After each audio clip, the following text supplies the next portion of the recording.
ছোট থেকেই মেধাবী ছিল মেয়েটা।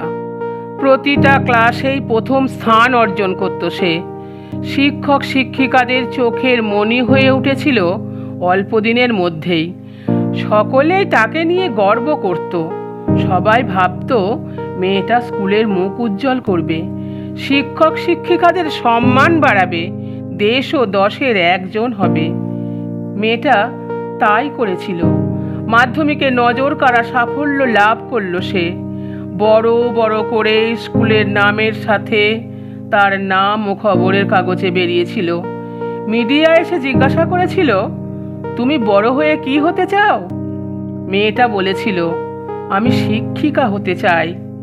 ভালো শিক্ষিকা হওয়ার জন্য প্রচুর পড়াশোনা করতে হলো তাকে। দিন রাত শুধু পড়া পড়া আর শুধু পড়া। একের পর এক প্রতিযোগিতায় এগিয়ে যাওয়া, লক্ষ্যে তাকে পৌঁছাতে হবে। এমএসসিতে ফার্স্ট ক্লাস ফার্স্ট হয়ে গোল্ড মেডালিস্ট হলো সে। চাকরির পরীক্ষায় বসলো। মনে অদম্য জেদ আর সাহস। পাশ করলো সে, চাকরি পেল, শিক্ষিকার চাকরি। তার লক্ষ্যে পৌঁছে গেল সে। তবুও শেষ হয়েও শেষ হলো না তার লক্ষ্যে পৌঁছানোর সুদীর্ঘ পথ। সে কি বুঝতে পেরেছিল তাকে আবার অগ্নি পরীক্ষা দিতে হবে সীতার মতো? সকলের সামনে আবার প্রমাণ দিতে হবে সে একজন সত্যিকারের যোগ্য শিক্ষিকা।